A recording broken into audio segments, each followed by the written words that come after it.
Pero estaba hablándoles de la conferencia mañanera y ciertas precisiones. Y estaba yo platicándoles de esto de Hugo López-Gatell, que dice que no deberíamos estar en contra de defender al líder del Estado mexicano. Y tiene toda la razón.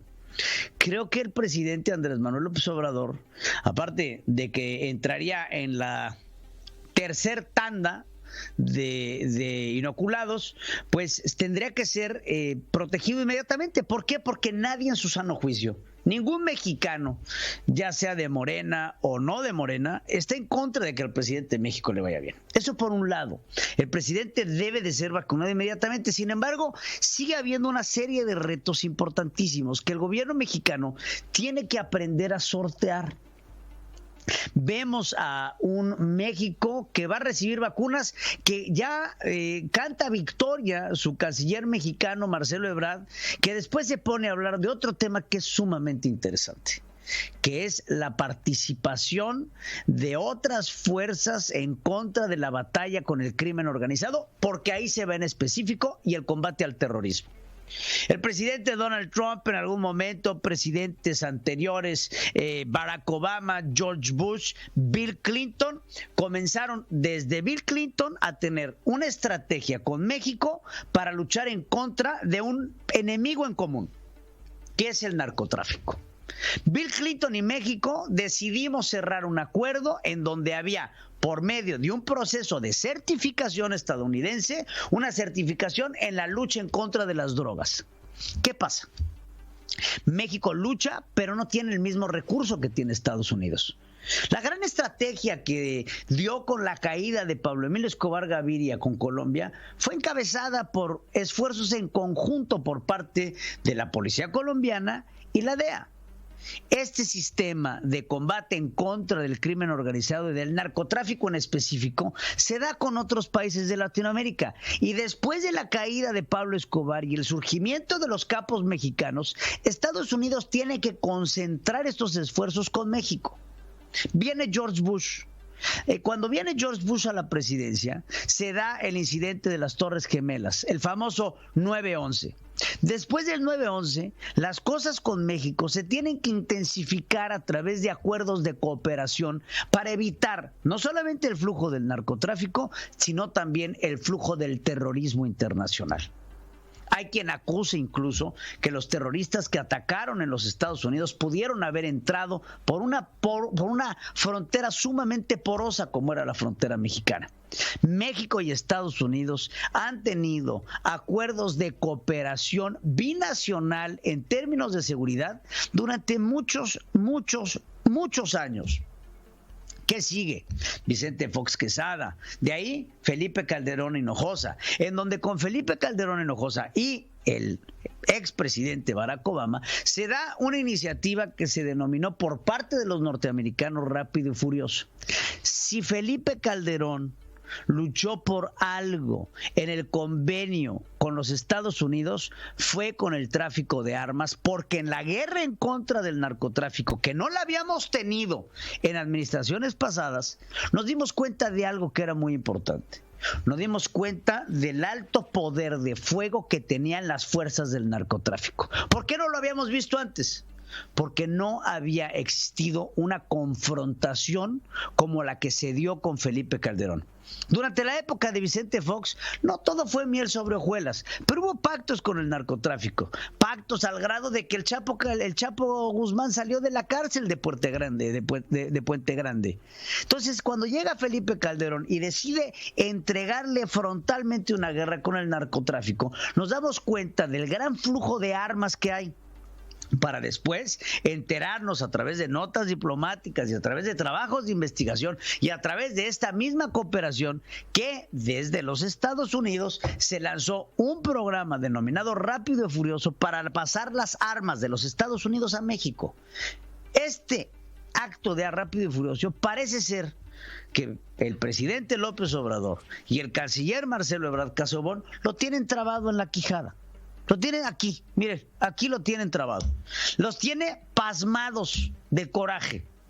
Sí pasó, sí sucedió, sí se aceptó.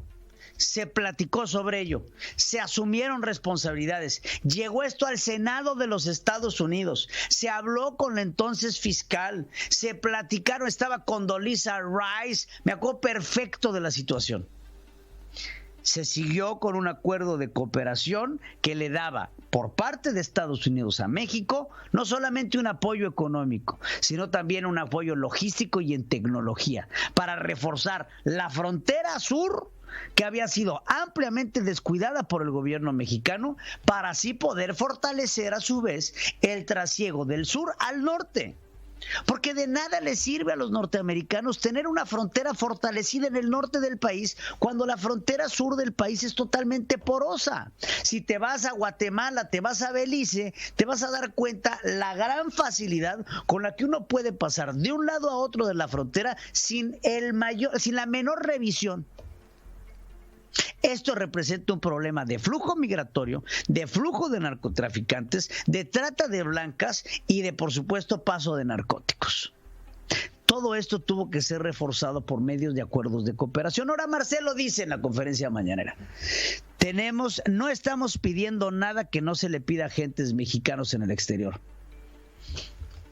Perdóname, Marcelo, pero ¿qué actividad de policías mexicanos en el exterior tenemos, aparte del apoyo que da el ejército mexicano a los cascos azules de la ONU?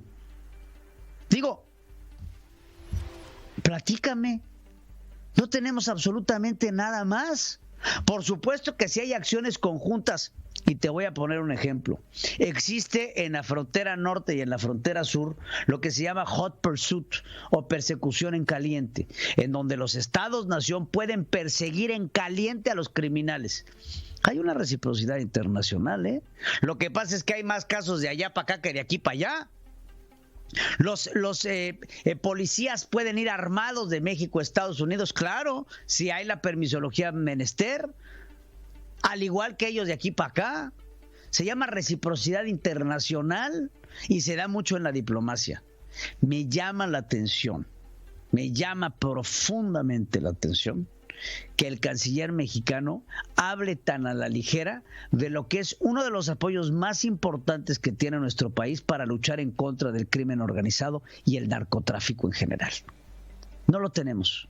No nos hemos dado cuenta, será en el gobierno de la Cuarta Transformación, que después del endurecimiento de las fronteras y de las vías aéreas, después de los atentados del 11 de septiembre, México se convirtió de un país de trasiego de drogas a un país de consumo de narcóticos. Todo esto tiene su relevancia geopolítica, geoestratégica, en todos los aspectos. Tiene un impacto macroeconómico y microeconómico. Tiene un impacto en las comunidades rurales. Tiene un impacto en los niños, en la educación.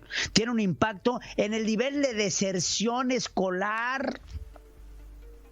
Tiene un impacto en la ganadería. Tiene un impacto en la agricultura.